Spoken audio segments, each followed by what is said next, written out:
ট্রেনে টিকিট না কেটে ভ্রমণ করলে পাপ হবে কিনা? ও এখানে তো রেল স্টেশন কাছেই বোধ হয়।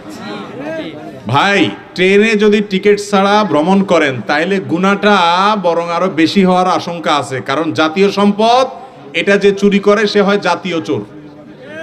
জাতীয় সম্পদের চুরি করলে সে কি হয়? আপনারা জাতীয় নেতা শুনছেন, জাতীয় অনেক কিছু শুনছেন, আজ নতুন এক জাতীয়র পরিচয় শুনেন, এর নাম হলো জাতীয় চোর। জাতীয় চোর কারা জানেন? সরকারি সম্পদ আত্মসাৎ করে, ঘুষ খায়, দুর্নীতি করে, আর এই ঠিক করা পাবলিকের মধ্যে যারা ট্রেনে টিকিট করা ছাড়া চড়ে। বুঝতে পারছেন? এই সবগুলা হলো জাতীয়। কারণ জাতীয় সম্পদ চুরি করলে জাতীয় চোর হয়ে যায়। যদি কখনো আল্লাহ মাফ করুক আগে এরকম করছেন মনে হয়, তাহলে এখন সেই ট্রেনের স্ট্যান্ডিং দাঁড়ানোর টিকিট কেটে ছিঁড়ে ফেলবেন। কয় টাকার চুরি করছেন হিসাব করবেন।